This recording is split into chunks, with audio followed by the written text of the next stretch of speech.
So I thought I'd kind of, balance things out today. Balance things out? Are you kidding me? You junked us, man. What are you talking about? I have not been called Ronnie Reprehensible in so long. Weeks. Last week. Yeah. All right, you took my line, damn it. Exactly. Last week. Oh. Ronnie Reprehensible. That does have a ring to it. It does. Enjoy the great decades of music, fun, and banter with R&R.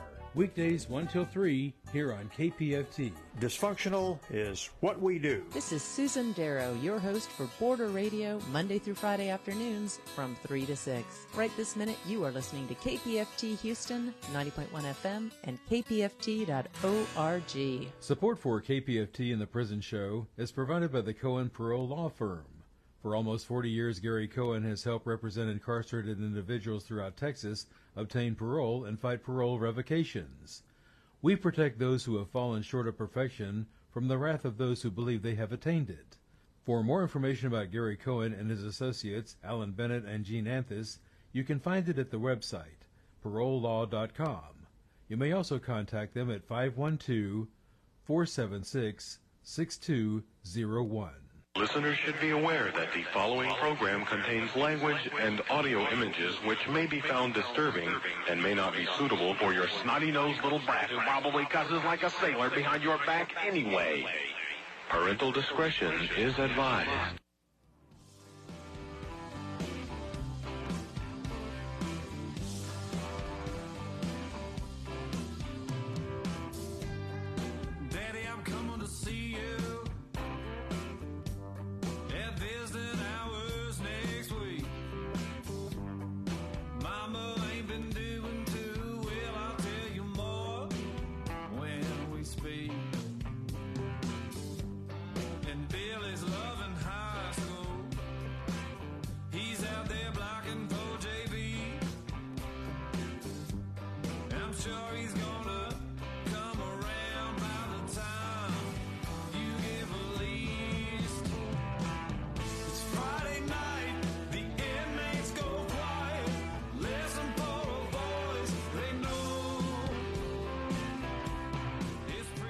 It's time to holler down the pipe chase and rattle them bars, because we're going to do a prison show for you right here at beautiful old, historic old, exciting new KPFT Houston, from the heart of Montrose, where we all hope tomorrow will be a better day.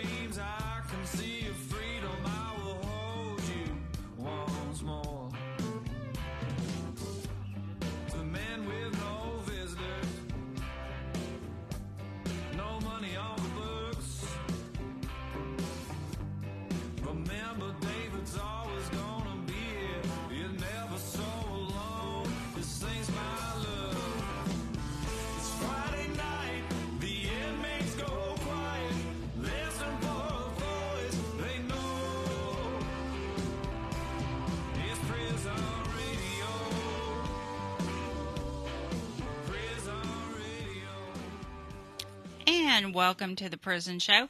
Tonight is Friday, July 19th. We had some good news at the beginning of the week. Ruben Gutierrez, who was scheduled for execution on Tuesday, the 16th, received a stay of execution from the Supreme Court, which is rare. Very, very rare. So we are very happy for his family and friends. And just FYI, it's a 90-day out. If they issued another execution, it would be 90 days out from the day that they issued it. So we're happy for his family and his friends. So that was awesome to be a part of.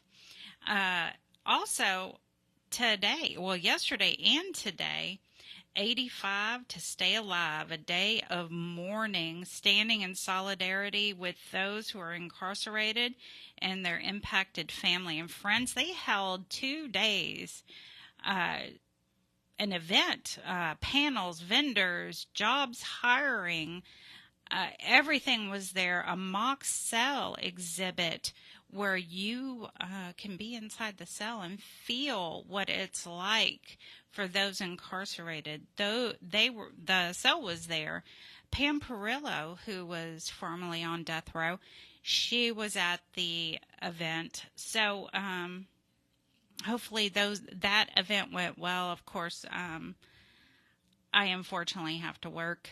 I'm not independently wealthy. I have to go every day. No. But I would have loved to have been there.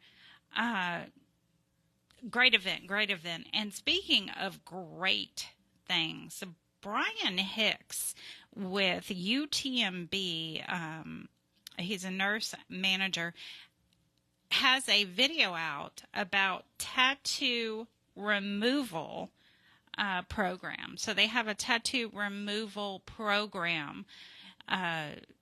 He mentions that it's for individuals getting out of the gang life or just wanting to get those tattoos removed. So I didn't listen to the whole video, but they also mentioned it at the summit too.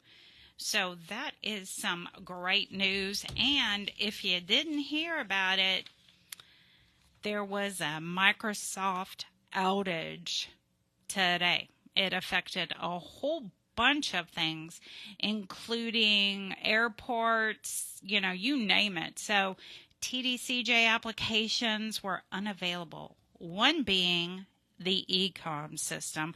I tried today several times to get a package for one of my friends. Couldn't do it. But hopefully over the weekend that will be taken care of. Now, of course, tonight, David, Linda, and I are in the house. Linda's sitting next to me. Yes, I am. Yeah, she's sitting next to me. We're going to have a great show. David has a great show lined up for us. Mary Sue Molnar, the executive director of Texas Voices for Reason and Justice, will be on. Marci Marie, social media influencer and community outreach coordinator, Lioness Justice Impacted Women's Alliance, will be on a call. They're both calling in, and so is Abraham Bonowitz, co-director and founder at Death Penalty Action. So, David's lined up a jam-packed show for us tonight, as usual. Don't forget, if you're listening and want to do a shout-out for your loved one, the number here is 713-526-5738, option number 2, to speak on the air. Get in line and speak on the air. So, we have Mary Sue Molnar on the line. How are you doing, Mary Sue? Hey there, I am doing well, thinking about the guys in that heat. It is so hot. I'm in San Antonio. It's really hot over here. Yes, they've, you know what, I don't understand how some of them can handle it, and some of those units get to 120. Yeah, it's unbelievable. I mean, I really tip my hat to the folks working on the 85 to Stay Alive issues. I think it's really needed. This is the United States. We're not supposed to have prisons like that. It's ridiculous. Absolutely not. We've been staying busy.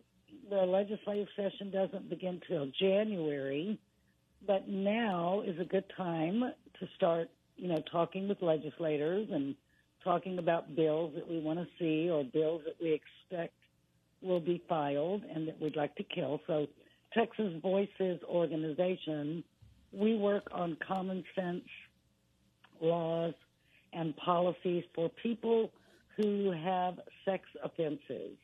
So if you're incarcerated and you have a sex offense, we're the group that you would call when you get out. We don't do a whole lot of work within the prison system. It's more of the work we do when you get out.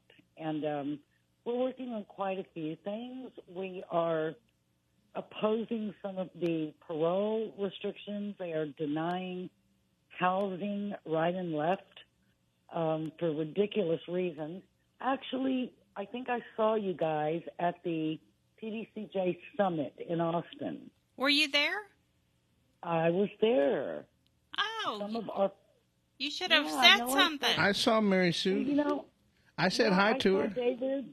Yeah, I saw you, David. I meant to go up and talk to you, but, I had a bunch of family members that showed up, so I was super busy trying to find the right people for them to talk to. The parole voters and the wardens and, all of the different issues they had. And these people had never been to a summit, so I was just running my tail off trying to make sure that they got to talk to whoever they needed to talk to. But it was a little disappointing to me that not all of the officials were there. I think I much prefer when they had it once a year, and it was in Huntsville, and everybody was there because the parole board chairman, David Gutierrez, wasn't there. No, he wasn't. No, the parole division director, Renee Hinojosa, wasn't there. There were only a handful of wardens there. And, years ago, before COVID, when they would have this once a year, all of the wardens were there. Yes. And then the parole voters, there were only, 5 or 6 of them there. And so that was a little disappointing because some people travel a long way to get there, and they want to talk to who they want to talk to, But, absolutely. Other than that, we did okay. It's kind of difficult for me because when I talk to the parole division, they seem to have an answer for everything, and the answers are kind of ridiculous, to say the least. But we did get some things done, and some of our family members got some things done. So we did that. Anything important that you want to share? Not really. I mean, we've been fighting this bus stop thing. Mm-hmm. So they're denying parole for people if a school bus stops within 500 feet of their home. Well, school buses stop everywhere, and this includes neighborhoods. Even if they stop in front of a house to pick up 2 kids that live there, they will deny. And we're saying, you guys have gone too far.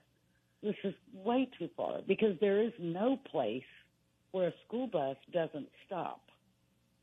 And we know of a halfway house in Houston that's been there for years, and last month they had to shut down because one of the schools decided that they were going to put a school bus stop, and it was 400 feet from the home. And the restriction is 500 feet. It was like 422 feet. They didn't even grandfather the guys in and say, y'all can stay there, but, we can't have any new guys here. They just told them all they had 14 days to leave. Did you manage to speak to anyone at the summit about that? I did, and I also spoke to people at the Sunset Commission about that. I had a meeting there on Wednesday with the Sunset Commission. Really? So, yeah. I mean, this is just ridiculous. It's already hard to find a place to live, and then to give some, these were 9 guys. They were situated. They were settled. They were working. They were doing everything they were supposed to do, and they get a call saying, you have 14 days to leave. And, I didn't just hear this from the guys. I called the owner of the house because I couldn't believe it. And he's like, yeah, they sure did. He said, I guess I'm just going to shut this place down because the only people he accepts are people with sex offenses. And it's sad. I mean, but that's the way it's been going. I mean, we're just throwing so many barriers at people. Either we want them to re-enter or we don't. And it appears that they don't. That's what it's a... Now, I have a question for you. If someone is convicted twice for sex offenses, 2 different separate occasions, do they automatically get put in a civil commitment? No, they do not. It's not automatic. Actually, anyone and everyone who has more than 1 count, even if it was at the same court date, if you have more than 1 count, they will give you an assessment for civil commitment. And then the people that come out, very, very high risk are the ones that they will civilly commit. And it's not a very large percentage of people, but, any percentage is too much, especially when you've already done your time. Right. But, yeah, even if you've only been, it's your first time in prison and you have 2 counts, everybody with more than 1 count gets that assessment. Okay. Someone had asked me about that, and I really wasn't sure. So I'm glad I asked you. Yeah, I think that someone who had been out or who had one offense and then was convicted a second time for another offense would probably have a little better chance of being civilly committed. But, I don't know that as a fact. I know everything depends on the assessment that they do. Right. Oh, someone's... So we've been working on the parole thing, the bus stop issue, and we're already getting our lining up some people to help us out because we know that more residency restriction bills are going to be brought forth this coming session. So we're trying to get ready for that. And we're working on getting a driver's license bill filed. I got it filed last session, but it didn't make it out of committee because it was taken to committee really late in the session.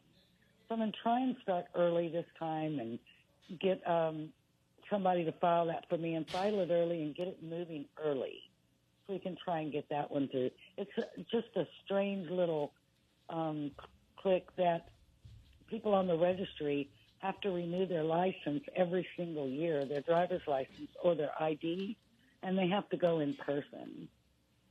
And there's no reason whatsoever for them to have to go every year.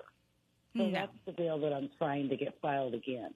I believe that the legislature at the very beginning, which was during the 76th legislative session, they thought that the information from the driver's license office would go directly to the registry. But then when all this got going, they figured out that that's not how it works. So nothing from the driver's license office goes to the registry. When you go register at your registering office, that's where the information gets sent to the DPS website. Oh, so there's no reason for them to go every year in person to the driver's license office. And believe it or not, I had a meeting with DPS, and they said they have no opposition to the bill. Oh, that's great. So I think I got a good chance of getting it filed and getting it through. So a lot of work, but you have to put in all kinds of work just for one little bill. The less work that you give the legislative office, the better chance you have of them filing it. So you have to have all the answers when you get there. But we stay busy, that's for sure. And if anybody out there has family members, if you are incarcerated for a sex offense, they are welcome to look us up. Our website is texasvoices.org. We have contact information there. Or you can send us a letter, P.O. Box 23539, San Antonio, Texas, 78223. And that's Texas Voices, P.O. Box 23539, San Antonio, Texas, 78223. Okay. All right. Well, we appreciate you coming on this evening. I was looking forward to asking you that question because I did, like I said, someone had asked me about that. Yeah. We get letters all the time from people. They're nervous about it.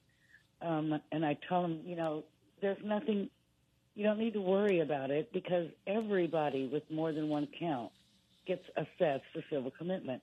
It's actually very few that get civilly committed. So it's not like just because you're having an assessment, you're going to be civilly committed. But that's just the way they do it. Well, that's good to know. I know a few people are breathing a heavy sigh of relief there. Few that get. Do you know the percentage? I don't know the percentage, but I think right now, and I may be a little bit off. Right now at the Civil Commitment Center, there are probably between 300 and 400 men, but you almost never ever get out. So that's not a lot of men. I mean, some of them have been there for years and years. No, that's not a lot. That's less than what I Bill thought. Hayburn hated that place. Yeah. Yeah, so do we. We just feel like, we've seen guys get paroled and then not be able to come out on parole because they civilly commit them. But we've also seen people that have completely finished their sentence. And that's the part that bothers me, because if you feel like somebody is that dangerous, you could have sent them there and let them serve their sentence there. Then when their time is up, when they're done serving their sentence, then they can leave. Well, wait till after the fact. Or at least give them some kind of criteria to meet in order to leave. Don't just keep them incarcerated forever based upon their past. Exactly. It's like, oh my God, I'm trying to help the folks, some of the ladies whose loved ones are in there, and the stuff that I find out is just unbelievable. But there is a little group out there working, and they're working hard, and they are bold. They are bold.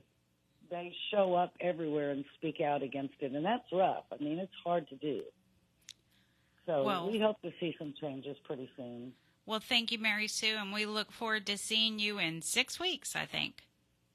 Thanks. We'll see y'all then. Take care, and wishing better weather for you guys that are on the inside. I can't even imagine what it's like, so I'll be saying a prayer for y'all. We'll see y'all soon. All right. Thank you, Mary Sue. Oh, wow. Quick draw. All right. Hi, Marci. Are you on the line? I'm here. How are y'all? We are doing great. Excited to have you on the air tonight. I'm excited to be here, and I don't think there should be any technical difficulties. I'm on my Starlink Wi-Fi calling and just stagnant. Yeah. Yeah. So happy to see y'all and be on the show. I just adore y'all, and I just thank you for your work and bringing information and hope to incarcerated Texans. It's so important. Well, we appreciate you. So I saw where you were out in California. I was in LA. I had a trip for Represent Justice. I got chosen to be an ambassador for them, which is a film making cohort. So I will get to make my own short film with their support, which is huge. I'm really excited for that. And I got to fly in a couple days early and visit with my friend Rosie, and we talked about some of our project plans, and she helped me with some ideas for my film and this other production deal we have going on. So yeah, it was really exciting. So can you give us a little hint? Well, for there's 3 deals right now, right? So we have the Represent Justice. That's going to be a short film about criminal justice. It's going to be around women. It's going to be around women, pregnant women in prisons and jails and what that looks like. But my project with Rosie, so that's about my life after prison, right? So it's Rosie O'Donnell, so it's humorous, it's lighthearted, but it also has some heavy things to it. So it will show like my interactions with my kids and my family, moving into to become my grandmother's caregiver, and what that looks like in a lighthearted, humorous way, and then have some flashbacks to some of my experiences in prison, which are really kind of heavy. And so that's in the works. She met with the writers while I was there. My wife and I have recently gotten custody of our nephews, and, while their mom's getting healthy. And so she's writing that into the script. Oh, wow. And so that changed things just a little. Yeah. So that was exciting. And then the other deal that we have, it's a competition show, that I'll be hosting. and I can't really say too much more about that. I plant little hints on my social media, but I can't really say too much more about that at this time. And actually, it's just been picked up for 4 episodes.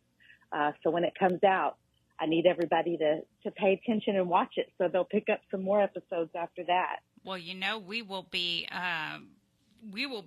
stalking your page, waiting for some updates, and of course, hitting that forward button and hitting that share button whenever we can to help you out.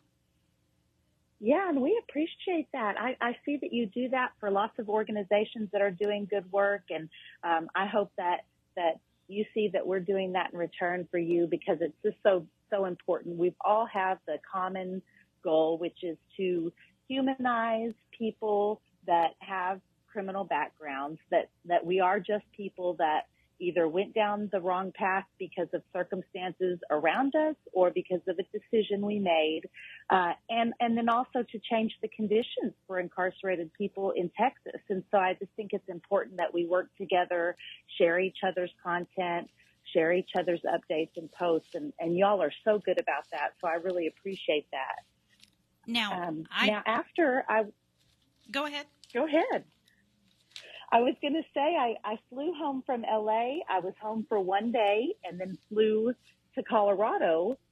We had Lioness is working with Texas A&M, sponsored by a grant from the National Hazard Center. We are doing some studies on how natural disasters in prisons affect mental health. And we got to present some of the work that we did at an international conference. One of our regional directors, Chanel Jones, was on a panel with these disaster people, right? With these people that have big educations and are experts in this field. Now, Chanel was an expert in Texas prisons and what it's like to be incarcerated when disasters do hit, and what kind of disasters and what that looks like. And we got to encourage people across the globe, because it was international. We got to encourage people to look at their prison systems and see what kind of evacuation plans that they had, and encourage city planners to work with DOCs. TDCJ is they're a little behind on that emergency planning. A lot behind. And so we learned that a lot of other DOCs are doing some really good things, and we just hope to continue the work here in Texas. And as this new legislative session comes up, that's, of course, one of the things that we're going to be working on. And then I got to come home for one day yesterday, I came home yesterday. I have the day off today, and then tomorrow I'm flying to Atlanta to be with Pamela Wynn and her organization, which is Restore Her. She's doing wonderful work for women who were incarcerated because of some kind of violence. Maybe they were in a rough relationship and their abuser, they fought back or something like that. And then also for women that have had children inside of prisons and jails. And so I'm excited to meet her in person and be with this group of ladies this weekend. I don't want to go over my time, but I definitely want to bring up what Linus has going on. We have an event coming up in Gatesville. Last year we did this same event. It was a candlelight vigil, and we worked with the community there in Gatesville. And for those of you that may not know, Gatesville is kind of the hub where most of the incarcerated women in Texas are. Now, there are a men's unit there. There's a Hughes unit, which is a very large men's unit, is there as well. And last year, we went into the community during the day. We visited with the community. We stopped at several businesses. We talked to people walking on the streets and visiting, and just we kind of educated them about Gatesville and how Gatesville kind of has a dark history, starting with the children's school, the boys' schools that were there, and how can we heal as a community, and how can we overcome kind of that dark past. And also for staff as well. We ran into lots of staff members and lots of family of staff members, and fighting for humane temperatures. So we had after the visit with the community, we had a candlelight vigil honoring and remembering those many Texans who have fallen, who have lost their life to the dangerous temperatures inside of those prison walls. And not only were we remembering those and honoring those people, we were also standing in solidarity with the incarcerated population now that is still suffering in those harsh temperatures. And we're going to do that again. And it's on August 3rd. And it's going to be in Gatesville again at the Coryell County Courthouse at 8 p.m. You can look at the Linus Facebook pages or my Facebook pages, and the information is there, but it's open to the community. Last year we had families that had incarcerated loved ones. We had members of the community from Gatesville and lots of advocates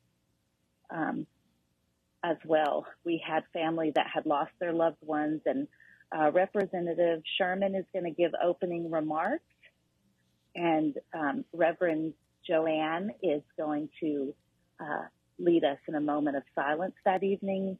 Last year it was just a beautiful evening of community, healing, and really honoring the incarcerated population, just being with them. It felt like just connecting with them, and I just encourage anybody who's available to come out. Again, that's on August 3rd at the Coryell County Courthouse at 8 p.m. There's lots of times that I'm out here and living this life that while I was incarcerated, and I did 10 years, and I just remember I never dreamed my life would look like it does now. And so many doors have opened up to me, and there's times that in the middle of this kind of surreal moment of joy, I will have this ache in my heart for my sisters that I left behind, that I know right now in the middle of July are having a hard time taking a deep breath because their dorm or their cell is so hot, and I just think it's, obviously it's more on our mind in the summer months, but it's something that myself personally, my wife, and Linus, that we fight for year round, like a lot of other advocates. And I just, if my voice is reaching any ears that are in there right now, I just want you to know that you're not alone inside, and we love you so much. And my heart is with you all. It truly is. And you have so many people out here, so many organizations, individuals that are fighting for you all every day. Marci, we got a letter stating that we know a few organizations that donate water during the summer months. We got a letter stating that the incarcerated people do not get that water. Typically, it's the staff that grabs that donated water. Did you have any experience with this? I absolutely did. In fact, I was on the Dr. Lane Murray unit, and Lieutenant Warren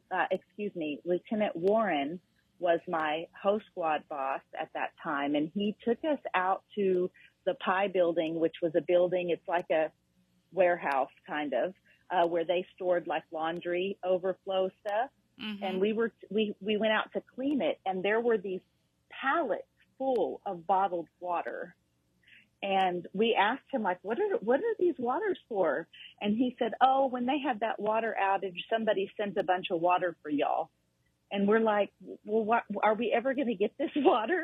And so the next 6 months later, when we went back out to clean that Pie building, it was that water, it had been picked through, like, that some of the top cases water bottles had been pulled out, but it was just there.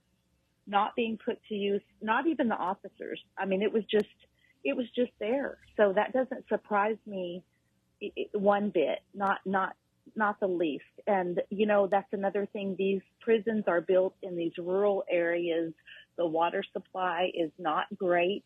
There are often water outages in several of these prisons. And I remember being inside. I remember being in there in the summer months with no running water for days at a time, on top of the heat, you know, and so that just doesn't surprise me at all. And honestly, you know, sometimes we get a letter that we think, this might be a little bit of an exaggeration, but then when you start getting 2 and 3 and 4 letters, and then you start hearing stories from across the state that match each other, you know, something's wrong. And that water situation, for sure that happens. Absolutely that happens. Well, you know, I guess nothing should shock me anymore. But, Marci, how can people get a hold of you? So you can write me at the Lioness P.O. Box, and you can just put my name, Marci Marie, and then if you want to add Lioness, that's great, but it will go to our P.O. Box, and that's at 111 East 17th Street, number 12051, in Austin, Texas, 78701. And then if you're not locked up right now and you're out in the free world, you can find all of my social media pages at www.marci, M-A-R-C-I, Marie, MARIE.com. And that will also lead you to the Lioness page. I would love to hear your thoughts. I would love to hear what's going on with your loved one, or if you're incarcerated, I would love to hear what's going on with you. And then we have to talk about the FCC, and I know you're wrapping this up, but the FCC did vote to lower prices across the nation. They put a cap on prices for communication Absolutely. on phones and video visits. Yes, I was going to talk about that later on. Yes, they absolutely do. So everyone, stay tuned. It's wonderful news. Yes. So, yes, it is. And I'll let you. It's a step in the right direction. Absolutely. So, well, thank you. Thank you, Marci. Yes, thank you so much for having me on. I love you all, and shout out to my brother-in-law on the Estelle unit, Dustin Pokorski, Little D. Please behave. Please do right. And this is my wife's little brother. So, yeah, thanks for having me on. I'll talk to y'all real soon. All right. Thank you. Have a great weekend. Oh. I see David's doing it now. All right. Now we have Abe. Hey, Abe. Hey, good evening. How's everybody doing down there? Doing good. How about you? Well, I'm exhausted. It's been a week, but I'm glad to be with you all. I just got done this afternoon driving 800 miles back from where I started last night in the field outside the prison in Atmore, Alabama, where Holman Prison is, where they executed Keith Gavin after refusing to give him a halal meal as his Muslim tradition, as he should have had in his Muslim tradition. And they also gave his spiritual advisor a big runaround and got to meet him, Imam Aswan, and that guy is on fire to get involved in this work, having now he's been doing prison ministry for 20 years, but now that he's sat through all that went on in the last weeks around the execution that took place last night, he's just ready to go on working to stop execution, as happens when we all get touched by this. So, and I hope everybody is actually excited also. I'm sure you mentioned it already, but I'll say it about, it's always a good thing when you go to an execution and it doesn't happen. Mm-hmm. So shout out to Ruben Gutierrez, who is still alive. If you can hear us, Ruben, we're just We're praying for you. We know how awful that must have been to wait till the last minute, 20 minutes, they said, before execution time, and he got another stay from the U.S. Supreme Court. It's trepidatious, I will say, because, you know, they're still trying to decide whether to take the case, but at least that death warrant has expired, and hopefully Ruben is back on regular death row instead of death watch. I don't know how that works, but anyway, shout out to him. Shout out to him, to Melissa Lucio again. Shout out to Rodney Reed, who has gone back into, he had a couple of losses on issues a couple of weeks ago, if you didn't hear about that, but they are arguing more about his case in front of the Fifth Circuit Court of Appeals in August, I think around August 8th or so. So that's coming up. So, Rodney, you're all in our prayers, and we're really trying to do what we can to help your family get there to New Orleans to be in person at that argument at the Fifth Circuit by Innocence Project attorneys. So that's exciting. And more ugly news on the innocence issue. Just today, I think it was, news broke that this guy named Marcellus Williams, who's got execution in Missouri on the 24th of September, I believe, and he's got DNA evidence that shows he is not the killer in this case. And he actually has a case, an evidentiary hearing scheduled for September 21st. And that's August 21st, sorry. There's probably being exhausted coming through again. August 12th. And today, the Attorney General in Missouri filed a motion seeking to unschedule, to cancel that hearing, to look at whether there's evidence that shows that this guy is innocent before they kill him. And it's just an outrage what's happening in Missouri, as it's an outrage in everywhere that the death penalty is going on. But I want to say that people are showing up, and we need to keep showing up and to protest these things and let people know what's happening. I'm actually in the middle. I've got a couple more days in this cycle of travel that I'm in. I get to do a reset tonight. I'm actually going to sleep in my bed for a night before I get back out after being on the road for 9 days. I was in Washington, D.C. with Pax Christi USA, celebrating the work of John Zukovich, the outgoing executive director there, who's been a great champion of working to abolish the death penalty. Then I was down in North Carolina at the Wild Goose Festival with a bunch of abolitionists, including Pat Delgado from the El Paso Citizens Group Against the Death Penalty. She's one of the people that coordinates those folks in El Paso that stand out and do a vigil during execution time in Texas, as well as leaders from North Carolina, where they're working to get the governor there to commute all the death sentences before his term ends out. And we know that conversation is real. So it's really, everybody should go to the North Carolina Coalition for Alternatives to the Death Penalty webpage and give and take action there to encourage the governor of North Carolina to commute death sentences, because whoever is the next governor in North Carolina, if there's still people to kill, they're going to kill them. And we got a lot more ugliness coming up in terms of states, but I'll get to that in a moment. Also present at the Wild Goose Festival with us was the South Carolina group. And it was really neat last night on our, we do a live virtual vigil during execution times, connecting in at the prison and all that. But the South Carolina executive director, Reverend Hillary Taylor, showed in Alabama, at the protest in Alabama, with 5 interns that she's training this summer, and they were there doing a tour of death penalty-related states.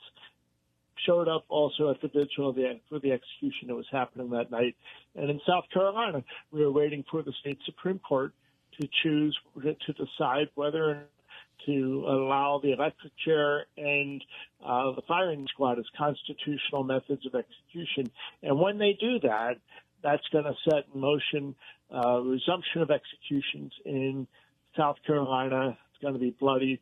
We are looking at the possibility of a resumption of executions in Tennessee, in Arkansas, in in Indiana, where they've just asked for a date, in Utah, where they have a date in less than 3 weeks now on August, I think it's August 8th or 7th, something like that. And that'll be their first execution in more than a decade. We're waiting for execution dates to be set in Louisiana, which hasn't had an execution in more than a decade. Idaho is trying to resume executions. So that's the pattern that we're in. And it's important to recognize this because we are also watching, and that's another thing that we did this week, a press conference on Thursday we did around the Republican National Convention to talk about the Project 2025 plan. You've heard about this. You can look it up online and read the whole thing. But if you do that, page 554 is where they talk about the plan to increase executions drastically, to finish executing everybody on the federal death row, and to incentivize states to do more executions as well. And you can read that directly, and that's why we're encouraging people to make sure to write to the current administration, to President Biden, and ask him to do what he promised he would do to the extent that he can. And one of the things he can do unilaterally is commute all of the federal death sentences.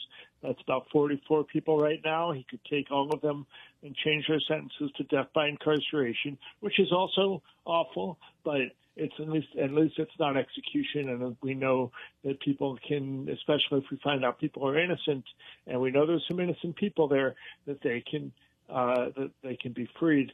In any case, we're asking Biden to demolish the death house and to do a number of other things within his power, but he can't abolish the death penalty as he promised to do without a bill from Congress. Congress has to put legislation on his desk, and that's why there's the Federal Death Penalty Prohibition Act. And you can send a letter to your members of Congress, and whether you're a citizen or not, whether you're old enough to vote or not, it doesn't matter. If you live in the United States, these people represent you, and you just need a U.S. address to be able to send a letter to the members of Congress who represent you. And we're asking people to do that. Go to deathpenaltyaction.org and send a note to each of your members of Congress. It's super easy. It takes about a minute, and you can do that right from the front page at deathpenaltyaction.org. And that's encouraging Congress to pass the Federal Death Penalty Prohibition Act, get it on the desk of the president before he loses all of his faculties and has to step aside. Hopefully that won't happen at all. I'm being facetious when I say that, but I do, we're all very concerned about what could happen if the presidency is returned to Donald Trump. Mm-hmm. Now, I don't take a position. Death penalty action's a C3.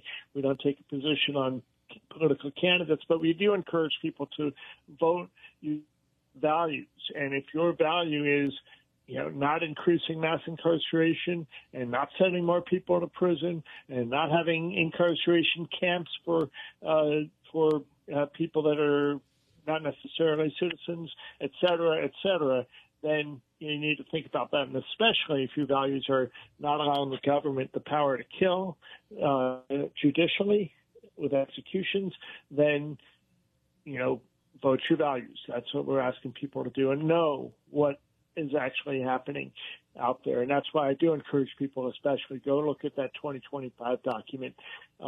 It's there. It's proudly displayed at the Heritage Foundation. And there on page 554 is where they talk about what they want to do with the death penalty.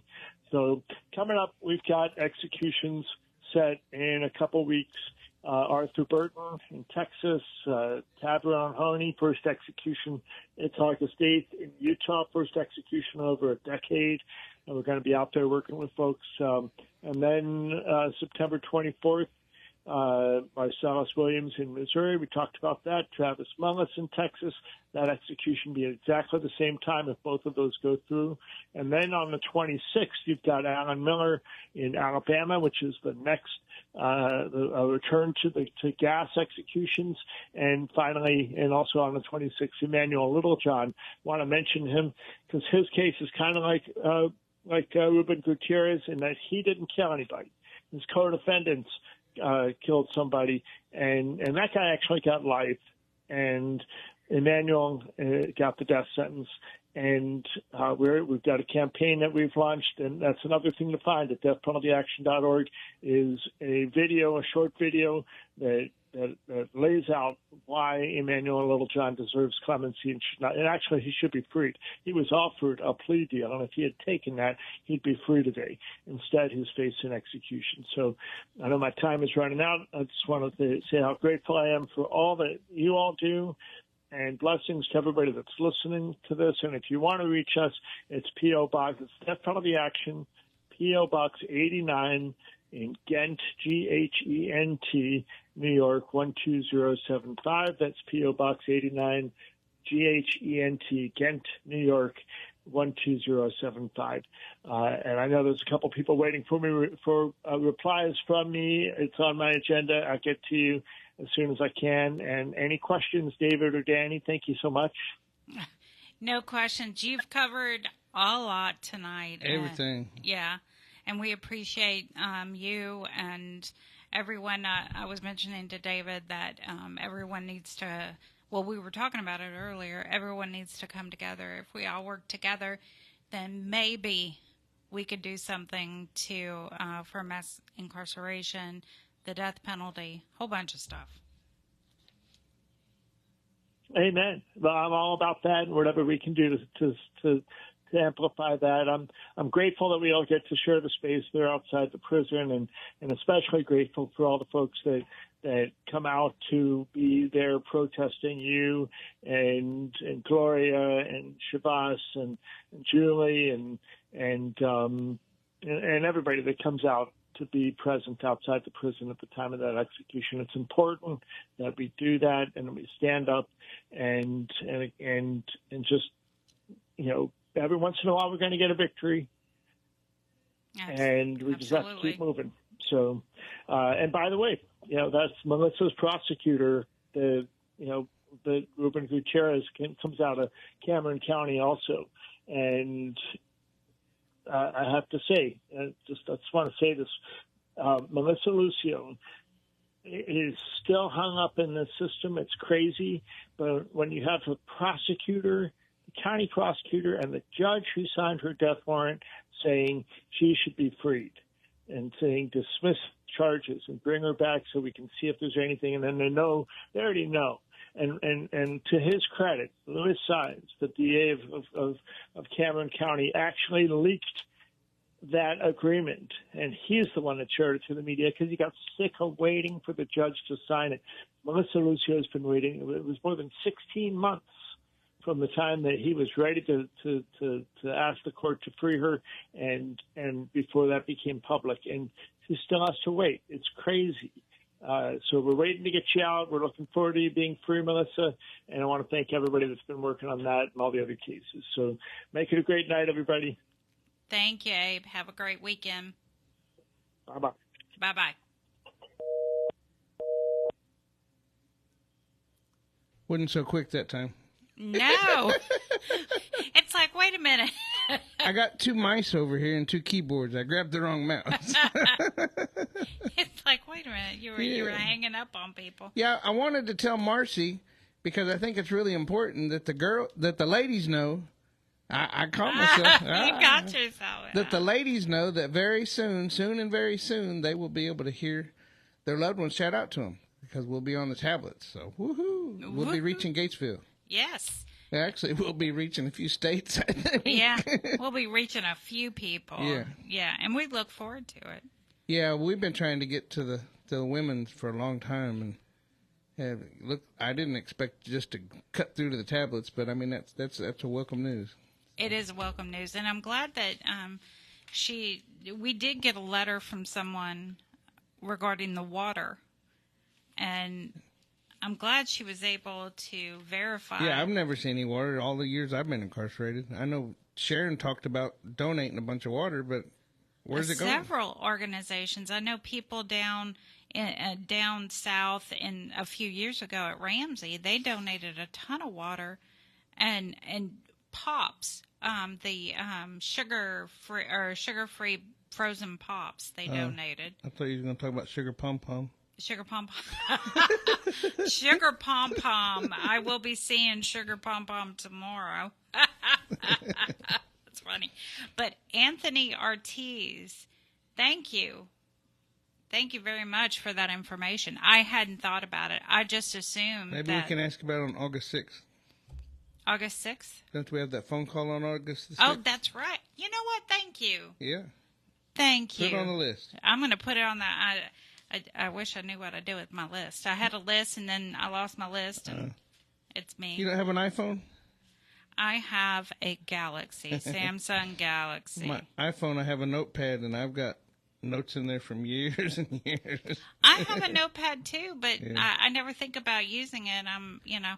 And also, real quick, visitation update. The visitation, I think someone mentioned that earlier. Visitation will be conducted even though CrowdStrike is currently causing global computer outages. Is it still doing that, or was that over with today? I don't know. It was still doing it when I left work. Everybody was complaining at work today. Starbucks. I could not get Starbucks. Have I mentioned this enough? Starbuckles. Starbuckles, as Ray said. Starbuckles. So Buzzy Martin has a new song, and I was going to play it tonight. Well, you want to play it? Play it.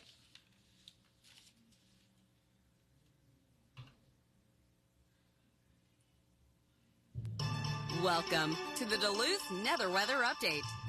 Today's temps will be taking a turn for the too toasty with sodden sweat advisory. I can't play that. So I guess we'll have to play Charlie and the Regrets. Okay.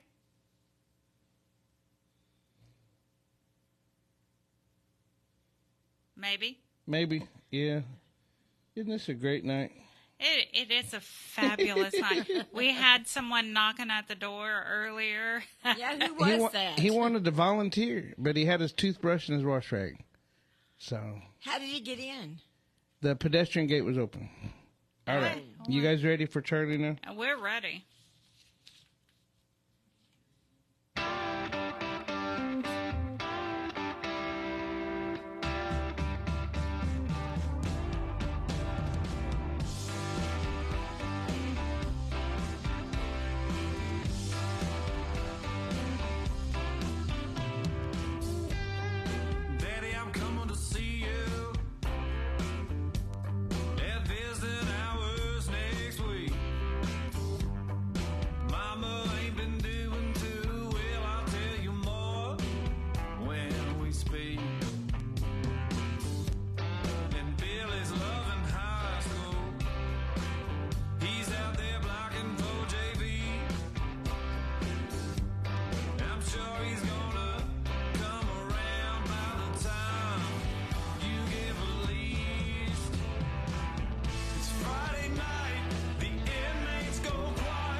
And to all the laughers, the man sitting on the road, try to keep your heads up. You ain't me if you got hope. It's Friday night, the inmates go quiet. Listen for a voice they know. It's prison radio. Prison radio. Broadcasting hope. The radio show.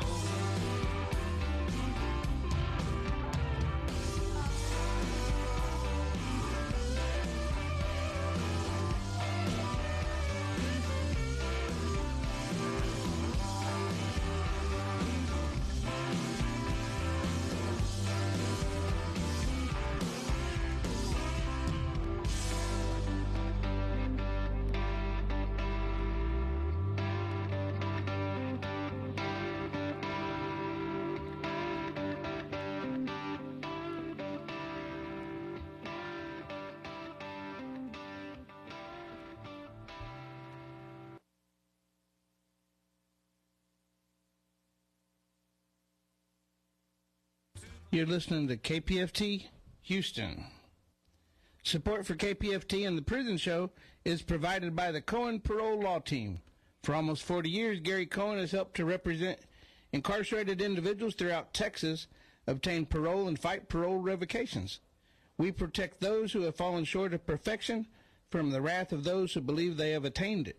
More information about Gary Cohen and his associates, Alan Bennett and Gene Anthus, can be found on their website at parolelaw.com. You may also contact them at 512-476-6201. And here we are again, 713-526-5738, option number 2, to leave a shout out to your loved one. And we have Annalisa first.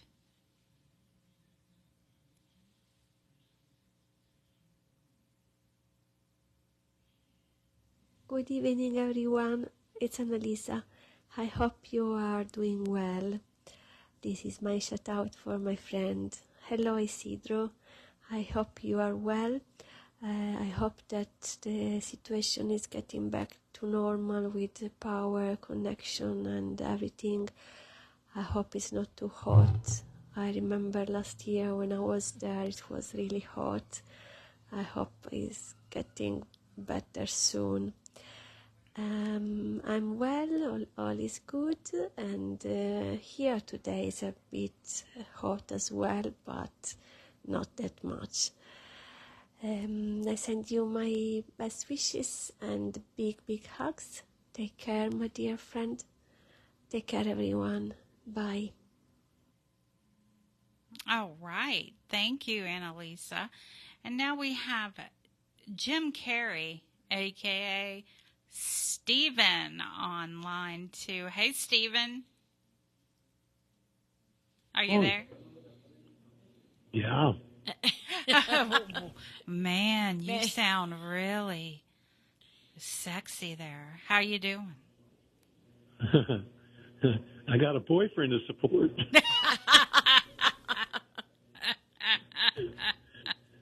Yes, you do. I get an earful every day, too, over it. I don't doubt it. I know you guys had a nice dinner tonight, but I got some chicken fried steak for the first time in about 15 years, and it was good. It was good? Yeah, and I'm finally free. I'm home. I'm not home, but I'm almost there. I'm in the halfway house. So this long journey's just about over. And Miss Linda is waiting for me. Yes, I am. So she can get a break from her husband, David. Yes, I've got so much work at the ranch. I need help. So I'm really glad you're coming there to live with us. Yeah, it's going to be fun. We're going to be all right. What a mess the Federal Bureau of Prisons is, fellas. and girls. I've never. I thought TDC was bad, but the Federal Correctional Institution in Coleman, Florida, is an absolute disaster. And we have some men from the federal prisons around here. They listen to us. I know they listen to you from Beaumont, and they listen to you from the Federal Detention Center downtown. Oh. And I'm sorry? I didn't know. I didn't realize it was. I thought just the one in Beaumont. I didn't know the one downtown. No, there's a big center downtown. It's probably about a 13-story building full of inmates. Oh, wow. Okay. But the trip over from Florida was, I would say it was the best days of my life because I got to hug my daughter again after 27 years. And my co-author, who I write with, also flew in from San Diego, and both of them accompanied me back to Texas. And I don't think I could have got here if it hadn't have been for their help. My mobility issues, I'm not using the wheelchair anymore. I'm walking now, but I still have limits on how far I can walk. And that Dallas airport from C terminal to E terminal was not for me. Yeah, I it's had to use rough. the wheel. It's rough Oh, in it the was Dallas airport. It was horrible. And all of that humanity that's walking through there kind of drove me crazy or got me anxiety ridden because I hadn't been around people that much where they were so concentrated. And we only had an hour to make the connection, but we made it. Yeah. I'm sorry? That was rough. Just an hour? Oh, yeah, because we had to go from Terminal C all the way to Terminal E, and that was a good little walk. Yeah. But Lawrence and Stephanie said, this is not working. You need to get in the chair and let me push you, and we'll get there on time. If you don't, they're gonna be looking for you. So I said, no, I'll get in the chair. Let's go. We just barely made it. We only got there 10 minutes before the flight left, and the flight was only 18 minutes. Why the Bureau of Prisons didn't just let us let me go to a rental car with Stephanie driving is beyond me, but that's the way it is. Well, So we're glad you're here. You're back, and I know you have some shout-outs, right? Oh, yeah. I've got some shout-outs for Curtis Robertson, CJ, Ricky Smith, Troop over at Polunsky Unit, Sonny Wilson, Puerto Rico. You're out of there, Puerto Rico. I've got a new boyfriend.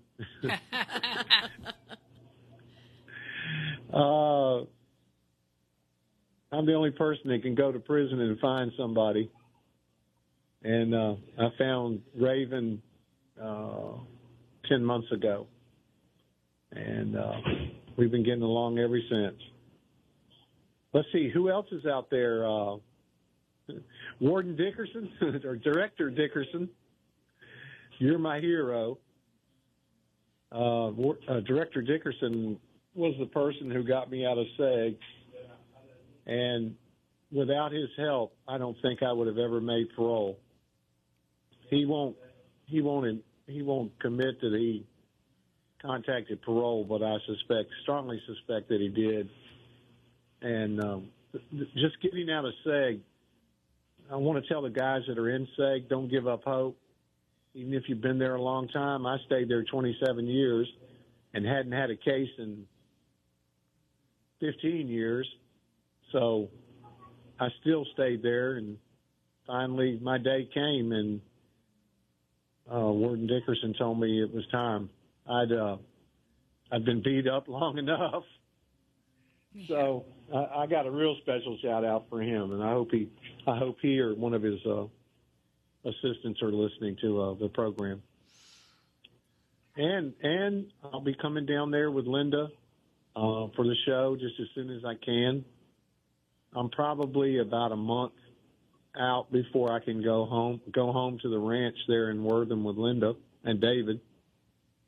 And I'm looking forward to a change of scenery. What's been the hardest for me since I got here is my co-author bought me about a $2,500 computer, and I am struggling trying to learn this thing. And then my daughter, I heard you mention Galaxy a while ago, Danny. Mm-hmm. I don't know whether I like Android or not, but now that I've got all this stuff on it, I think I might as well keep it. So I'm going to be calling you, Danny, and getting your help trying to figure out some of these options. Not a problem. Yeah. Yeah, I love my Galaxy. I know you do. That's what Linda told me, and she also told me that you hated the iPhone. I can't stand it. And I love the iPhone. I'm gonna have to break you up with some of your boyfriends that call you at night, so I can get a call through. I don't know there, Stephen. I don't know. Huh? I don't know if you can do that. Oh, I don't think I can either because I'm chasing after a different group. Yeah. Yes, you are. I'm about as straight as a question mark. That's awesome. Yes. So what's going on there? Is it everything going good? I see Sheila Jackson Lee died tonight. What? Yeah. Oh, wow. I didn't know that. I just saw it. It just popped up on happened? she had cancer. Oh, wow. Yeah. Yeah, it just came on. Breaking news, Houston Chronicle. Just said. So those of you who didn't know, Sheila Jackson Lee has passed away. Breaking news. Yeah, very sad. Very sad. Well, I'm going to get off your phone and I'll see Linda tomorrow night. She's coming to visit. Yep, I'll be there. I'll be there this week, the whole weekend. Actually, we'll be at the ranch, and then probably Monday, Tuesday, and Wednesday. So I will be seeing you every day. You can come every day, Linda. I know. Well, we are. We're coming. It's only 40 miles from the ranch, so it's no big deal. It's just like driving from my house to Danny's house. And make sure those hangers are not square, oblong, or round. Yeah. We had a good laugh about that. I said, what is he kind of hangers does he think I have? When you told me it was a laundry basket that you were talking about, I was like, oh my God, I didn't realize they came different. I always got them rectangular. So they have square ones and they have round ones. Just make sure it's not too big. Okay. 'Cause I got to put it under my bunk. I've got your list of everything you need. I'm going to go to Walmart tomorrow morning because I'm leaving as soon as I get off here tonight at midnight. We're leaving for the ranch. We'll get there about 3 o'clock in the morning. Oh my God! I know. Is David? You're not going to go to sleep with David driving, are you? No, I'm going to drive.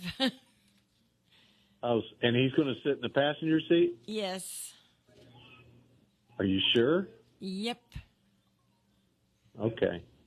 Well, I feel better about that. I hope nobody woke you up this morning. I think somebody did. Yeah, I think his name is Stephen. Stephen Russell. Well, I got a text message from her, Danny, and the text message said 6:11 a.m. So I said, well, damn, she's up. I might as well go ahead and call her. Oh, my God. Guess what? She was not awake. No. Then why did she text you? What did she text me? I said, why did she text you 6:11 p.m. if she wasn't awake?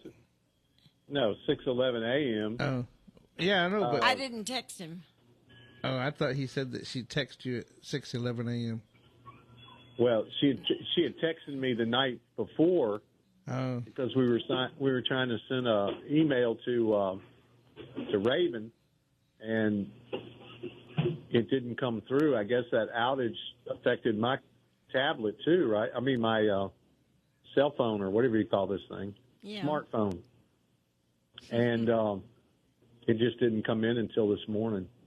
So I thought, well, she's up. I get up about 4 o'clock or 5 o'clock. So I didn't want to be lonely, so I decided to have a conversation with somebody that was asleep. I ain't giving you my number. Already you're too late. Already gave it to him. Damn. Oh, and guess what? I'm getting ready to read it out over the air. Hell no. You're going to have hey, Danny, you're going to have all kinds of men calling you, right? Well, thank you, Stephen. We have some other callers to get to, but I'm sure I'll be hearing from you. Yay! Oh, absolutely. All right. And always take care of y'all. I'll be seeing you soon. Okay. Bye-bye. Good night. Good night. Good night. Okay, now we have Tanya from Massachusetts. Tanya. Tanya. Okay, sorry Tanya about Payne. Oh, that's okay. I'm from Tennessee originally. I've never done a shout out. This is my first one, and I didn't know you couldn't do it for the ladies. Melissa and Darlie are dear friends that I have worked for over the years. I'm so proud Melissa's going to be getting out soon. I've always said they should just open the doors and let her leave. So that's looking good. So I'm sending a shout out to them. Hopefully somebody will tell them. I hope our effort for climate control will prove effective with all this heat. Yes. To end the dangerous extreme weather that's been going on. I know y'all have had a lot of storms down there. And but I also send shout outs to Rob Will, Rodney Reed, and also to all the death row inmates that are there due to the law of parties. That's my real pet peeve is the law of parties. I hate that law. I've worked my tail off to try to put an end to it, so I'm hoping I can make a dent with the people I work with. And, let's see. I made a few notes here because I've never done this. I freely use my voice in activism and advocacy for not only my wrongfully convicted on death row, because that's what most people know me for is working strictly for wrongfully convicted, but for all of you sleeping behind bars tonight. And I don't envy you in this heat. I tell you what, I'm in Massachusetts, and it's been 90 degrees up here. Just keep your hope strong. Don't ever lose hope. That's that's the big thing. And know that all of us warriors out here are out here working for you and fighting for you, and we'll continue to do that. And I just send love and light to everyone that's behind bars tonight. And tomorrow will be a better day, and just don't lose hope. Well, we thank you, Tanya. Now, keep in mind, we will be reaching the women's units soon because we're going to be on the tablets. So yeah, I'll be so happy. Yes, we will too. We're so excited. We appreciate you calling, and we hope you call back next week. And thank y'all for all you do. I'm just so happy to be able to watch you live for a change. Well, thank you so much for calling. Okay. Y'all have a great night. You too. Okay, now we have Lydia on line 3. Hi, Lydia. Hi, Dani. Can you hear me, Dani? We sure can. Okay. Well, tonight we have a full moon tonight, and it's beautiful. Yeah, it's very beautiful. It's, and I just want to give a shout out to my son, Beto, and wish my son a happy birthday. I will not give the number out, but wish my son a very happy birthday. Yay, happy birthday. And, yes. And Beto had me look up. I know that the guys are having trouble with ants, all kinds of ants. Yes. Yes, and I Googled it, and there's so many, especially the powders, like the talc and cinnamon, which I know you all don't have, but talc and salt, coffee grounds. What else did I tell? Oh, aspartame, the stuff that's in the sweetener, the sugar sweetener. Oh, yeah. Like Sweet and Low? Is that the way you put? Yeah, it's aspartame or something like that. But that stuff, too, is helpful. And salt. Also vinegar, but I know you all don't have vinegar. So I know Bethel was telling me that it's horrible that they don't get any sleep because of the ants biting them and all that. But I thought I'd share that with you all. Okay? Thank you so much for that. Because several units have been complaining about the ants, not just Pulaski. Yeah, it must be the rain, the amount of rain that they've gotten. Mm-hmm. It probably is. Mm-hmm. Probably. Yeah, but I thought I'd share that with you all. And like I said, I just want to wish my son a very happy birthday, and I'll see him on Thursday, God willing. Okay? And you all take care, and Linda, drive carefully. I don't know what you're doing out at driving so far. I'm okay. I'm still young. Okay, but you be careful, Linda. I'll take care. Thank you for all you do for us. Okay. Linda and Danny and Dave. Okay, thank you. Have a great weekend. Good night, everyone. You all too. Good night. Good night. And happy birthday to you. All right, now, Eva Maria.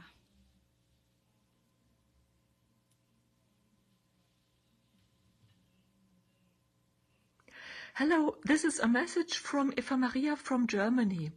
I would like to greet my pen friend Rodolfo Medrano and all his friends, fellow inmates, and all those listening to this show. And I would especially like to greet Big White. Dear Big White, Rodolfo told me about you and about your great work with the Bible study group. I believe you learned a lot yourself and you helped to grow others to grow in faith and did a great work. I pray especially for you in your situation. I pray for you and all your beloved ones. And I lighted a candle for you in Germany in a small church in the Black Forest. And you and all your friends and relatives are in my prayers. God bless you all. You are not forgotten. And I also would like to greet those who have no friends or relatives outside bars. And I also would like to tell you, I pray for you and others are praying for you. I wrote you into the prayer book and all of you are not forgotten and your names are written in heaven. God bless you all. Eva Maria. All right, that was an uplifting message. Thank you very much. All right, now we have Gloria. Hi. Hey, Gloria. Hello. How are y'all doing? Doing good. How was the event today? Listen, it was really awesome. They had a lot of knowledgeable people speaking, and the panel that Pam and I spoke on about prison conditions was, whoa, just listening to people that had done, like Pam, 40 years, and one woman I think had done 2 or something, but all of the stories were compelling, absolutely compelling. You know what? I have to say, I forgot to turn on the prison show at 9 because I'm watching the Astros, and they're winning. Yay! And if they're playing the team that's barely ahead of them. So if we win tonight, I think we're going to be in first place in our division. anyway, it's 3-0, and I can't see my TV from here. I think 5th inning. Danny, I'm assuming that y'all talked about the stay of execution tonight. Oh, yeah. We mentioned that a few times. You know, well, I want to just tell Ruben, you will never know how shocked and happy all of us were to get that news. Mm-hmm. And I found out something that really made me furious. I found out that the Supreme Court rarely grants stays of execution. Last year in 2023, they got petitions, I think it was for 26 executions, not just Texas, but around the country, and granted one.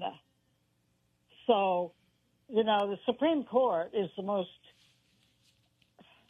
it's the most yeah, I really can't say.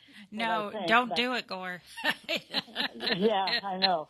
But it is the most undemocratic institution around. Mm-hmm.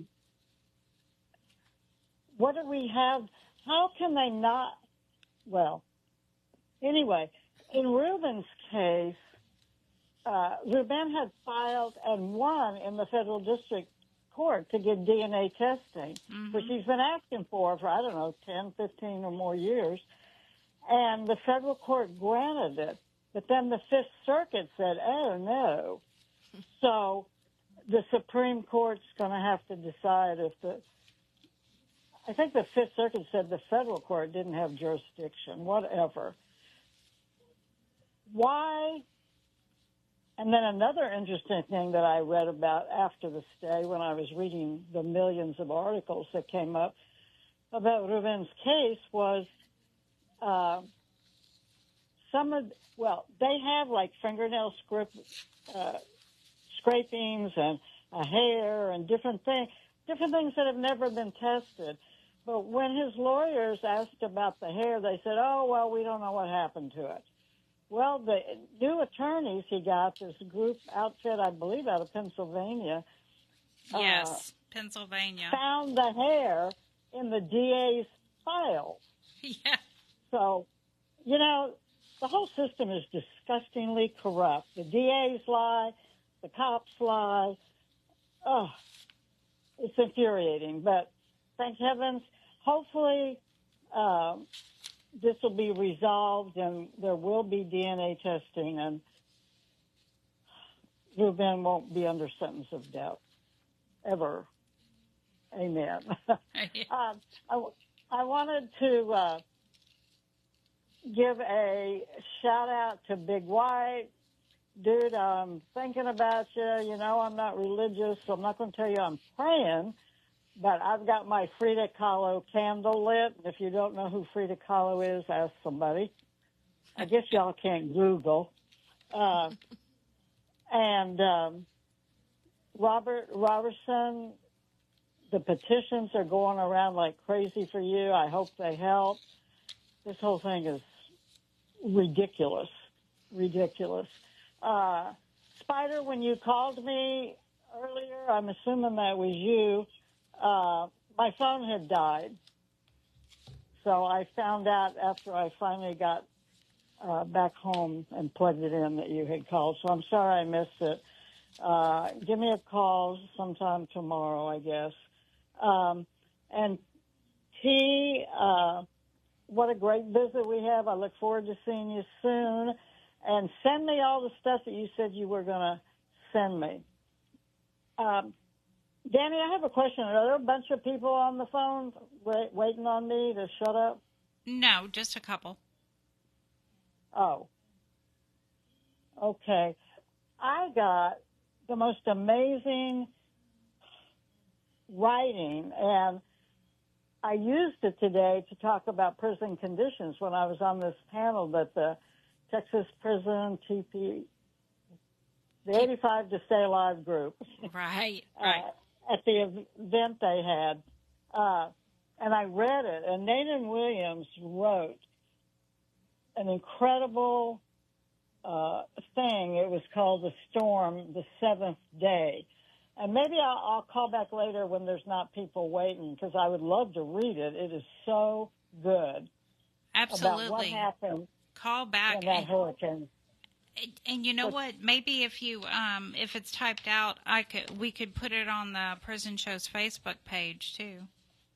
It is typed out. In fact, I put a flyer together and handed it out today, and I put pictures of Nathan at the bottom from when he was a little baby to growing up and now. I can email the text to you, and then you can put it up, and I need to put it up on our page as well. But it's pretty powerful. So, David, call me or text me when there's nobody waiting, because it's probably 3 or 4 minutes. It's a full page. Okay, we'll text you. Okay. Okay. All right. And to all my other friends, hello, and I am just so thrilled about Ruin getting to stay. I can't tell you. Okay, bye-bye. Bye. All right, now we have Caitlin.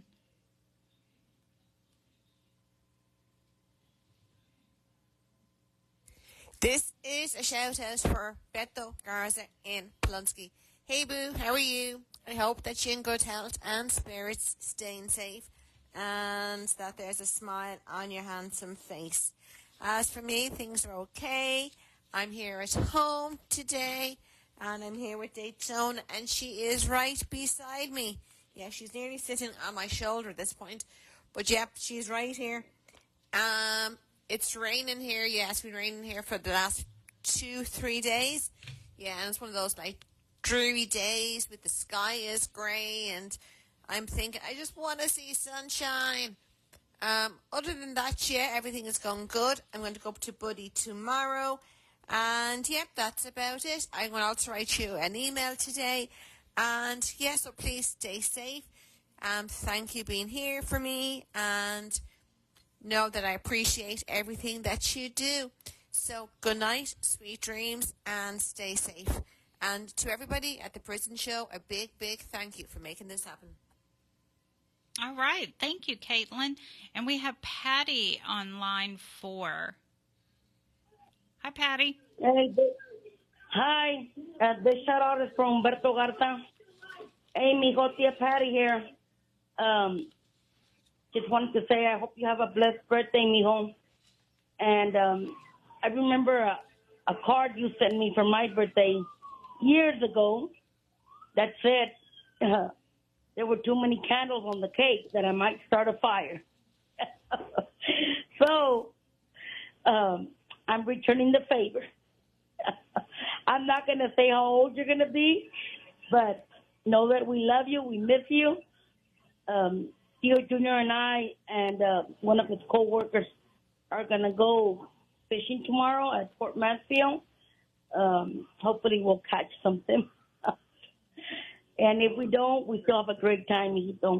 I wish you were here. Like I said, Albert's going fishing also at Fort Mansfield. We're going to meet him about 6:30 in the morning. Anthony is doing great.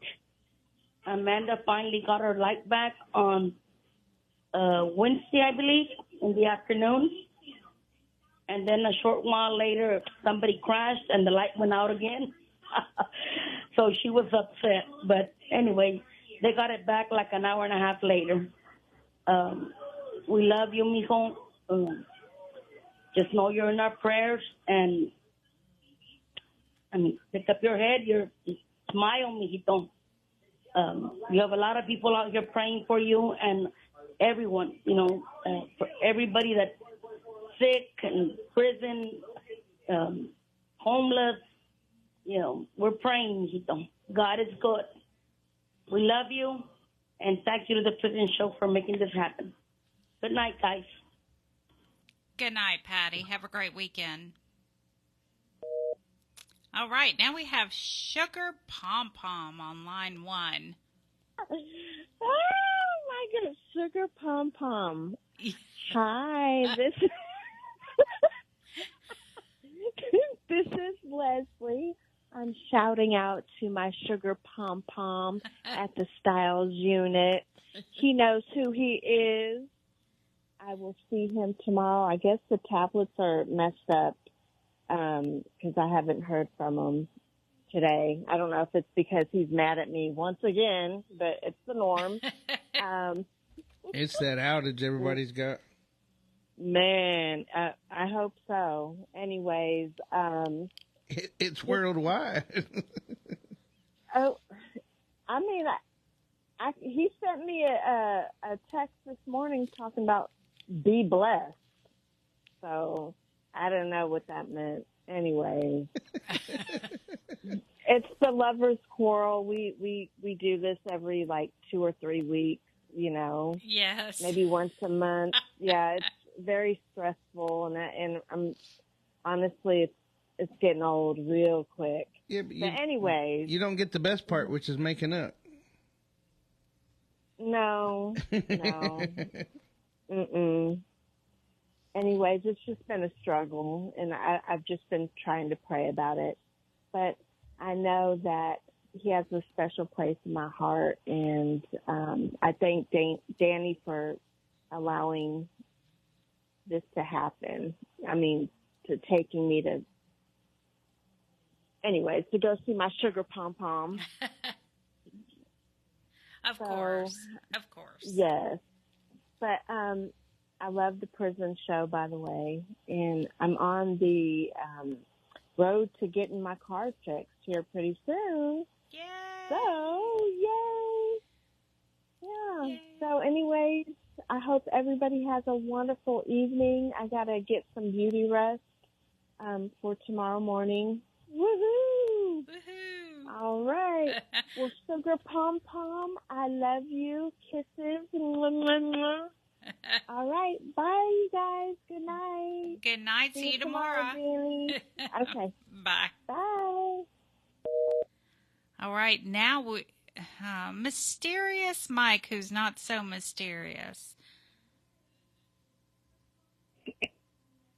Hello, this is Mysterious Mike for the Prison Show. I'm going to do my shout-outs. The guys at Texas, Guy Alexander, Jamie Cuppett, Stephen Russell, Stephen McGee. Shout-out for Philip Perez. Lucy and Michelle want me to do a shout-out for Paul. Shout-out for Jovan, Matt, Thomas, Edward Reeves, Adam Wilkerson.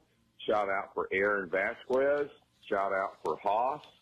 Shout-out for Keith Money. Shout-out for Tasha. Tasha wants me to do a shout-out for Payday. Shout-out for Oz. Shout-out for Curtis Robertson. And shout-out for Blaine Milam. Special shout-out for Clarence Lee Bowman. Hopefully you're doing much better. Shout-out for Bill R. Sims. And shout-out for Raymond Lee Cart. You can write to Mysterious Mike in care of David Collingsworth. And hope everybody has a good weekend. And now back to the Prison Show. And we haven't mentioned the address lately, which is 226 Chipmunk Trail, Shepherd, America, 77371. So you can write to Mysterious Mike at that address, or anyone here at the Prison Show. So, we have Stacy. Stacy, I didn't see Stacy. This is to my husband, Sporty Black at Wainwright Unit. Hey, baby love, this is kissing you our strength and our Friday night tuck you in. I love you so much. Baby, it's just been a paced day out here. Missing you too much. I've been on the machine typing up the last 2 posts I've had. One was the AP and one was the VP. I published them on our platforms. Plus, I'm working on the AP and VPTs we spoke on PM. The girls are behaving, and Mimi and I got a respite from the insane triple-digit heat. Yeah, it's nice out there. Upper 70s, lower 80s. No AC or fan today. So, yeah, it's not been needed. Mom's as well. She came by with the food. And she's going to go shut corn tomorrow. Yeah, it's garden season. Boo, you're about to call soon. You all up in my ear, and I can't wait. Stay healthy and safe.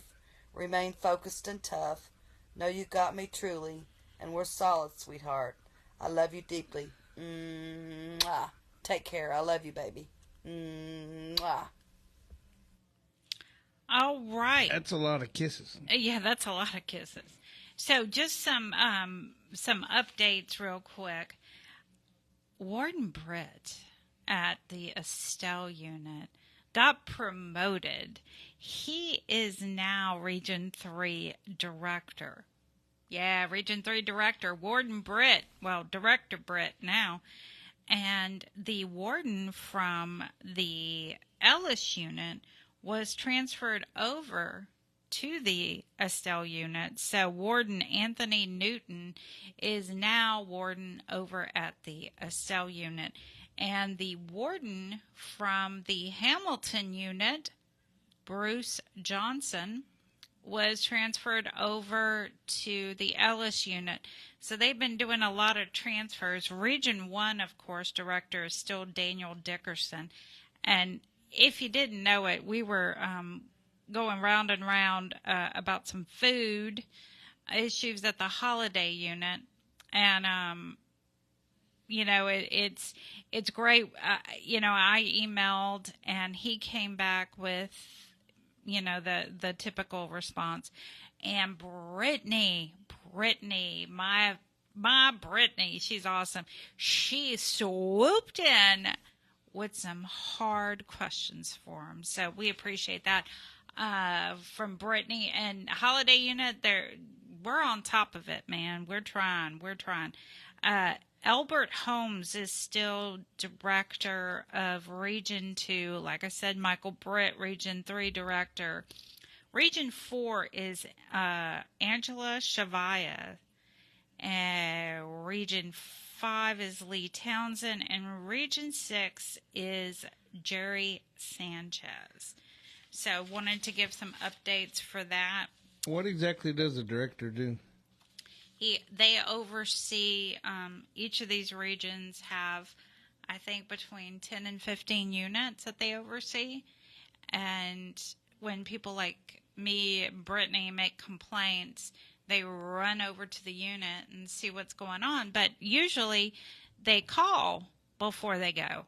So what's the point of, I mean, because they're going to clean it up before they get there, because usually there's a, you know, takes time to get from Huntsville, where they're located, or depending on where the region is. You know, if we called or emailed Dickerson about an issue at the Polinsky unit, it's going to take a minute to get over there, or anywhere, because even though they're located in Huntsville, it does take a minute to get to the different units.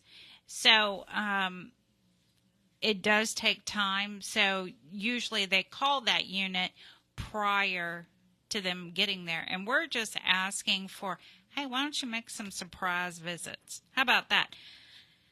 Anyway. So they're not like the warden's boss? Yeah, they're over. They're over, you know. So they're the warden's warden. They're the warden's warden. And then these guys have the directors. These are the regional directors, and they have directors over them. And then, of course, they have Bobby Lumpkin and Brian Collier. No, Lumpkin. Lumpkin. Bobby Lumpkin is over all the. This is the CID division. So anyway, I think Linda has some shout outs. Go ahead, Linda. I sure do. Okay, I want to say hello to Joel White, Michael Moyers, Thomas Miller L., Paul DeVoe, William Owen Sr., Jaime Cole. Jaime, I finally got the computer to work today, so I got all your stuff done. Franklin Davis, Will Spear, Cedric Marks, Robert Satterfield, Robert Solis, Lucky Ward, Ronald Haskell, William Hudson, Juan Balderas, Blaine Milam, Paul Story, Walter Sorto, Robert Roberson, Britt Ripkowski, Charles Hill, Dwayne Buck, Tyrone Williams, Kenneth Decker, Iron Thunderhorse, Curtis Robertson, Stephen Curry, Eugene Broxton, Marcus Drury, Troy Glover, Bill Sims, Paper Cup at the Estelle Unit, Midget Titan at Estelle Unit, Gregory Allen at the Dieball unit, and Jedediah Reed at the Luther unit. Good night, guys. Y'all have a great week. All right. And now I want to do a few things to one of my best friends, Farron, of course, at the Polonsky unit, Rodrigo. How you doing, Rodrigo? Eugene Broxton, T. It was down today, but I gotcha. King Bighead, Blaine, Mayo, Toot, Leroy. Hey, Leroy, over at the PAC unit. Michael Ferguson. I keep missing your call. Sorry. Larry at the Huntsville unit. Kenneth Decker, Joel White, Leo Willis, Joe Don, Chucky, and Jay at the Win unit. Of course, Rexalicious, and CJ, Paper Cup, and Midget Titan, and Bull at the Estelle unit. Great big hellos. And as a reminder, just to remind everyone, according to TDCJ and their heat directive, they're required to provide you water at all times. They are required to provide ice, and this must be replenished on a regular basis as needed. Fans for offenders in all custody levels to include restrictive housing and disciplinary status where electrical outlets are available. Showers. Of course, they have to give you, they're not giving y'all any showers anyway, but additional showers for offenders when possible with lowered water temperatures for single temperature showers in housing areas, and respite. If the unit is over 90 degrees, incarcerated individuals can request respite 24 hours a day, 7 days a week. Y'all do not forget that. And I also have copies of the grievance, step 1 and step 2 for any heat-related issues. TPCA made that possible.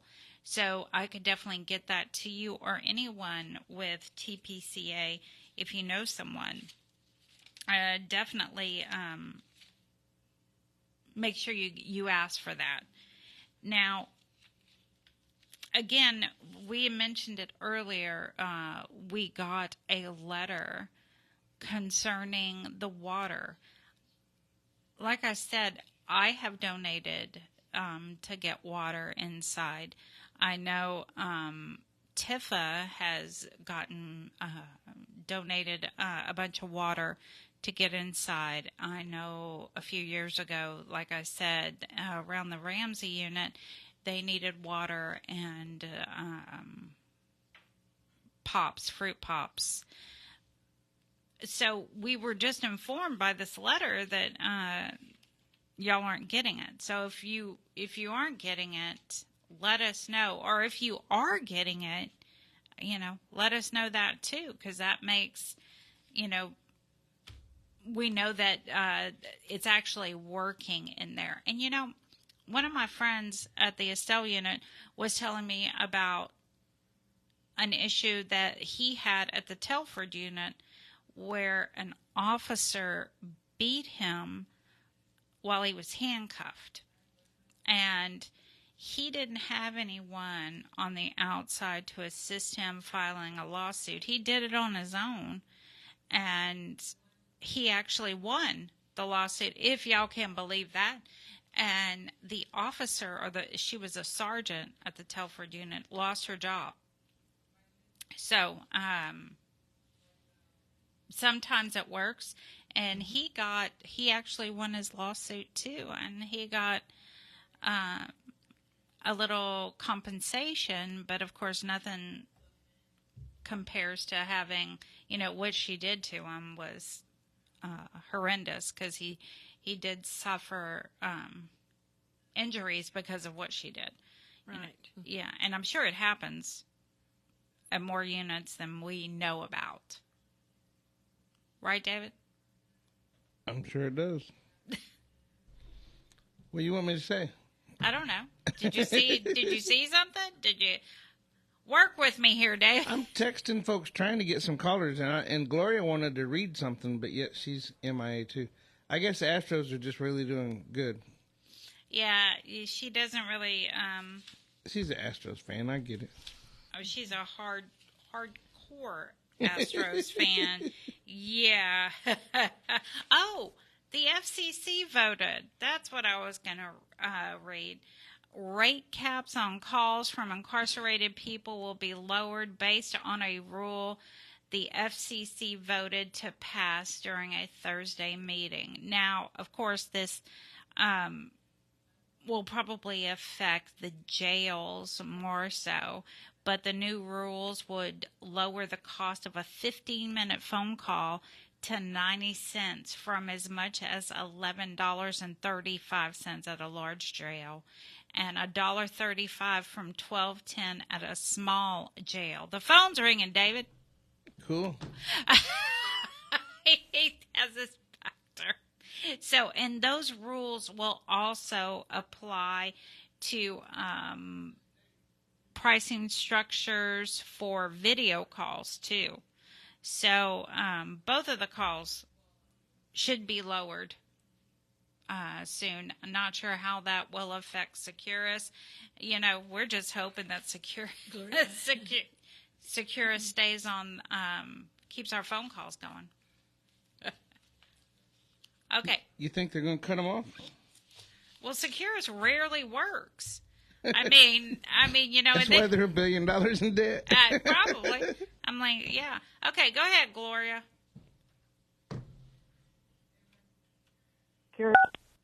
Anyway, okay, Astros are still winning. The Storm, The Seventh Day by Nanan Williams. The first shot shook me from my sleep. When the window exploded, glass and rain sprayed across the prison dorm, startling everyone.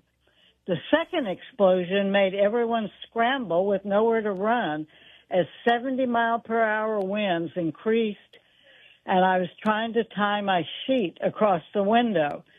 Then a tree as wide as a car crashed into the building as razor-lined wire ripped across the prison. When the news reported that Hurricane Beryl was headed to coastal Brazoria County, Ramsey Unit Administration prepared to evacuate us. Then, nothing but chaos that erupted across the 12 cell blocks in the prison. The Ramsey prison unit was built on an old slave plantation in 1908. It was originally built to house the most violent Texas prisoners in permanent solitary confinement, and it became known as the Bloody Ramsey due to the mounting number of dead bodies found in the old red brick prison. In the coming decades, things would change, but never the chaos. In most hurricanes, the Brazos River rises and floods the area. Sometimes we make it out in time and we end up sleeping on some prison gym floor for weeks at a time, utterly miserable. But not this time. This time we knew that many guards left their duty posts and just went home. The cell blocks here, they were ghost towns when it came to authority. With the law of the land controlled by wolves, I would only digress from what obstacle this hurricane has created as we tried to survive. The first night, we wondered how many of the 1,200 windows would even remain intact in the dorm. But then the toilets overflowed and sewer water covered the ground. Water rose to several inches as we used brooms to push it downstairs to the dorm below us. We heard the screams of those below us filled with curses. Threats were hurled and violence could erupt at any time. The following morning, the rain stopped, the heat rose, and as did the unbearable humidity. With the power out, we attempted to clean up as best we could, hoping for some reprieve. None came. When darkness came with night, we could not see the movement of our own hands in front of our face. And the smell, the sweat that dripped from us, the dizziness that came to some, made us realize that this was about our survival. Some inmates had heat exhaustion and did not wake. They would be taken in a van to the nearest hospital. We will never know their fate, and their death will never be documented anywhere. Amidst the chaos, beautiful moments arose. Some of us found ourselves not being black or white, Latino, gang members, but just people. People who shared what food and water we had. People who gave a helping hand instead of a fist. People who had to govern ourselves because we knew that no one gave a damn about us. On the fifth day with no power, men laid on the concrete floor. A few guards appeared to count. Not a single warden, lieutenant, or sergeant came to check on us. We were simply locked in cell blocks or dorms. On the sixth day, Warden Massey did rounds. I'm sorry, Gloria. We have to close now. I got one more minute. Well, okay, I'm just going to read the last couple of lines. The seventh day, no power. Even if it was reported on social media, there was no food and water. And so we remain, people overcoming obstacles like others. Some have it worse. We know this too will pass, but we know that some won't make it. Some will fall further into the abyss where only darkness remains. We survive for decades. Some will be free one day, but Bloody Ramsey remains. It makes the strong stronger and the weak weaker. Okay, thank you. Thanks, Gloria. Okay, bye-bye. Good night. Good night. Yep, it's been a great show. We're going to have to close out. We're waiting on DJ Rico Black. He'll be here with the Housetonians. He'll be jamming all night with some techno music and in-house stuff. And we thank you guys for tuning in. It's been a great show, and hopefully we'll see some results from those phone prices going down. That's pretty cool. Yeah. And we're going to go out with Charlie and the Regrets like normal. Y'all have a good weekend. Have a great weekend, guys. Good night.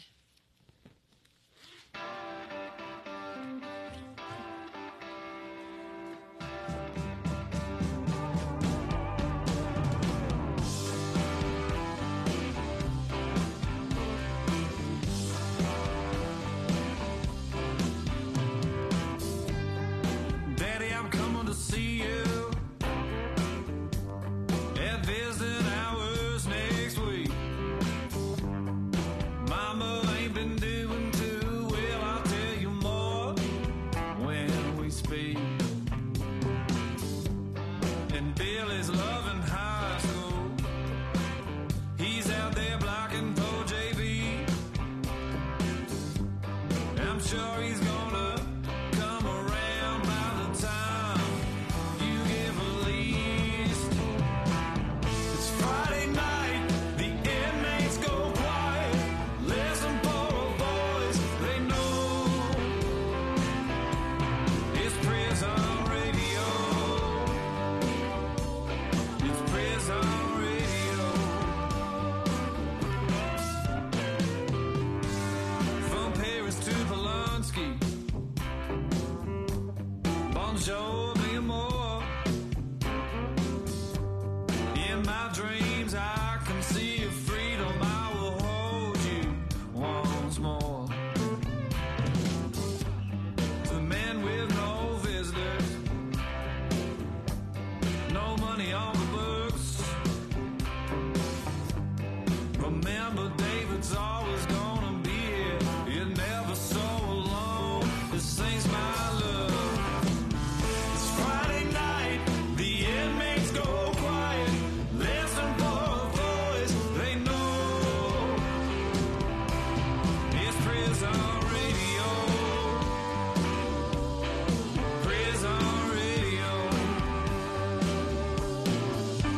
And to all the laughers, the men sitting on the road, try to keep your heads up.